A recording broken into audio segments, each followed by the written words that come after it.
आत्मीय भाइयों एवं बहनों, आपको वाङ्मय 50 महापुरुषों के अविस्मरणीय जीवन प्रसंग भाग 1 विषय महात्मा बुद्ध के अविस्मरणीय कथा प्रसंग। लेखक पंडित श्री राम शर्मा आचार्य पढ़कर सुनाते हैं। आइए सुनते हैं।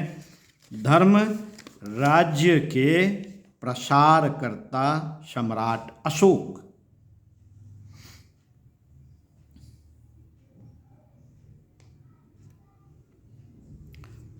साथियों, सम्राट अशोक को कलिंग का भयानक युद्ध लड़ना पड़ा।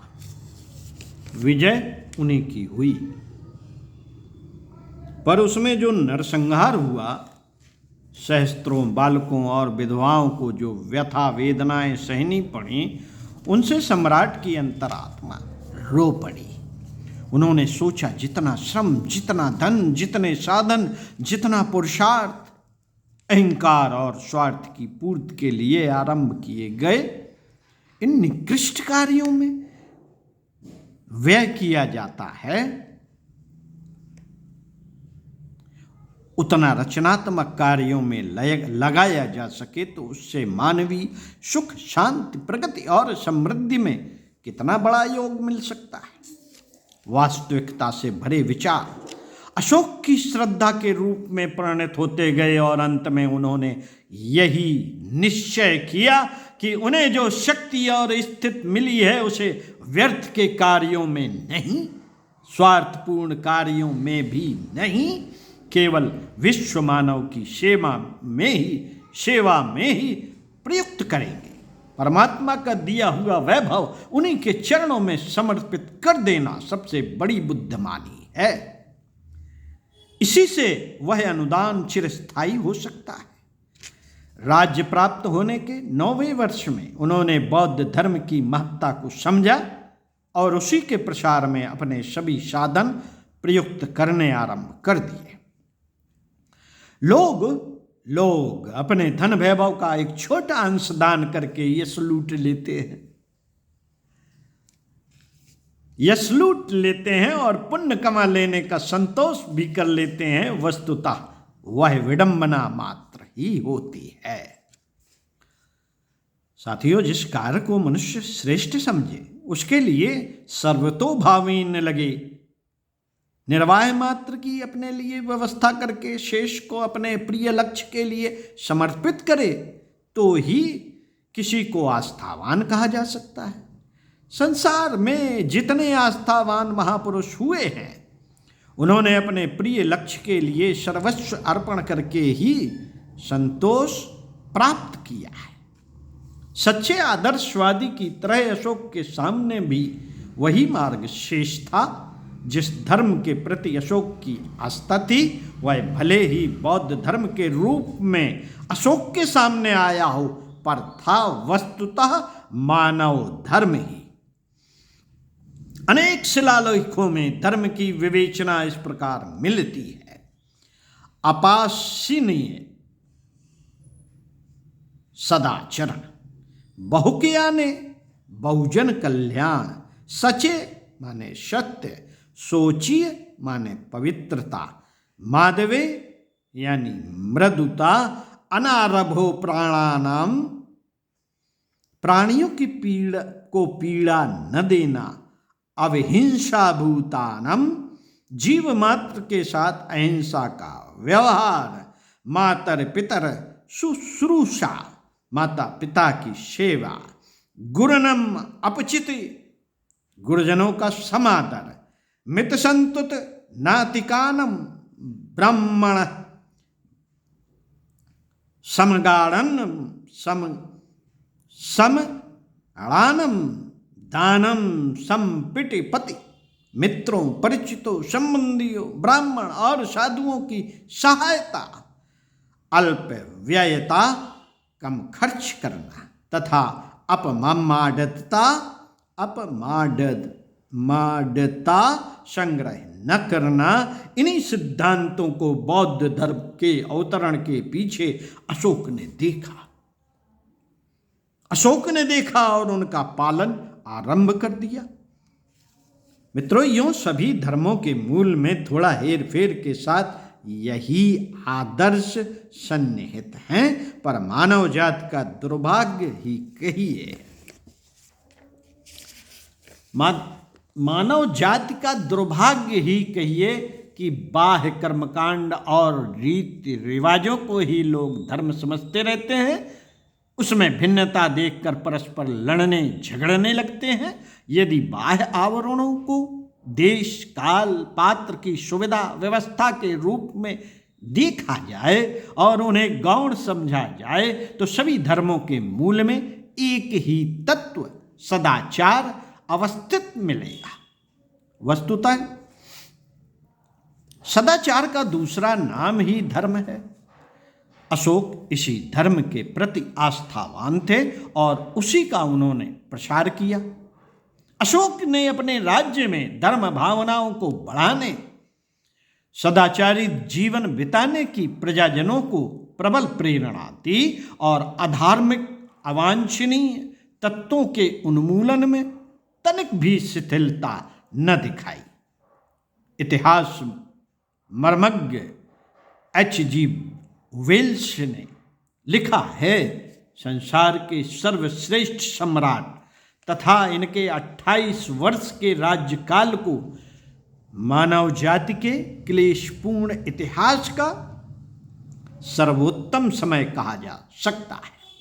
उन्होंने मानव जाति के लिए ही नहीं, पशु पक्षियों के लिए भी न्याय का अधिकार पाने की व्यवस्था की। कालशी देहरादून, चितालदुर्ग मैसूर, वेर्रागुदी मद्रास, मानमेहरा हजारा, साहेबाजगढ़ी पेशावर, जूनागढ़ सौराष्ट्र, धौली पुरी, जोगड़ा यानी गंजाम आदि के स्थानों में जो शिलालेख मिले हैं, उनसे प्रतीत होता है कि अशोक ने धर्म और सदाचार के प्रति मानव प्रवृत्तियों को मोड़ने के लिए भारत ही नहीं, संसार भर में विद्वान धर्म प्रचारक भेजे, उनका व्यय भार वहन किया, धर्म ग्रंथ लिखाए, पुस्तकालय स्थापित किए, विद्यालय खोले, सम्मेलन बुलाए और वे कार्य बड़ी रुचिपूर्वक किए, जिनसे धर्म बुद्धि अपनाने की जन प्रवृत्ति को प्रोत्साहन मिले। राजकोष का विपुल धन उन्होंने इसी कार्यक्रमों में लगाया। साथियों, सिकंदर सरीखे अनेक राजा और कारून जैसे धन कुबेर अनेकों इस पृथ्वी पर हो चुके हैं, पर लोभवश वे अपने प्राप्त साधनों को स्वार्थ की संकीर्ण परत में ही बांधे रहे। फलस्वरूप न अपना हित कर सके न दूसरों का। अशोक ने परमार्थ बुद्धि का आश्रय लेकर अपने शासन के केवल 28 वर्ष में वह कर दिखाया जिससे अनंत काल तक उनकी धर्म बुद्धि को सराहा जाता रहेगा। मित्रों, अशोक को यात्राओं का शौक था। प्रथम 8 वर्ष में ये विनोद यात्राएं विलासिता हास प्रयास जिब्बा स्वाद मांस मध्य नृत्यवाद जादू कौतक आखेट आदि के कार्यक्रमों के साथ चलती थी। धर्म दीक्षित सम्राट ने अब इन यात्राओं को धर्म प्रचार के निमित्त की जाने वाली तीर्थ यात्राओं में बदल दिया। वे बौद्ध वृक्ष दर्शन के लिए गए। सांची स्तूप के पूर्वी द्वार पर रानी तिष्यरक्षिता समेत अशोक की बौद्ध यात्रा का उल्लेख अंकित है। उन्होंने अपने सभी प्रधान शासकों को आदेश दिया कि अपने क्षेत्रों में दौरा करके एक धर्म प्रचारक की तरह उपदेश दिया करें तथा धर्म वृद्धि एवं अधर्म उन्मूलन के लिए आवश्यकतानुसार स्थानीय व्यवस्था करें। धर्म सेवकों की निर्वाह व्यवस्था का पूरा ध्यान दिए जाने को वे राज्य कर्तव्य मानते थे। अतएव उन दिनों उच्च कोटि के धर्मसेवी भारत में मौजूद थे और वे अपने प्रकाश को एशिया के विभिन्न देशों तक फैलाने में लगे हुए थे। साथियों, उस काल की उपलब्धि जानकारी से विदित होता है कि अशोक ने मांसाहार को निषिद्ध ठहराकर प्राणी मात्र की हिंसा बंद कर दी थी। पशु एवं मनुष्यों के लिए चिकित्सालय खुलवाए, रास्तों के किनारे वृक्ष लगवाए, कुएं खुदवाए, जेलों की दशा सुधारी, न्याय सरलता पूर्वक मिल सके ऐसी व्यवस्था की। प्रजाजनों में परस्पर सद्भाव पैदा करने के लिए उन्होंने निरंतर प्रयत्न किया। साथियों, अशोक के धर्म प्रसार से प्रभावित होकर भारत और लंका में ही नहीं, मिस्र, सीरिया, मैसिडोनिया, एपिरस, किरीन, Gandhar, Tibet, Burma, Malaya, Java, Sumatra, Bali, Indonesia, Japan, चीन, रूस, ईरान आदि देशों की जनता ने भी उत्साहपूर्वक बौद्ध धर्म स्वीकार किया। प्रत्येक देश में एक मुख्य प्रचारक, 4 उप प्रचारक और उनके साथ 30-30 धर्म प्रचारकों के दल भेजे गए थे।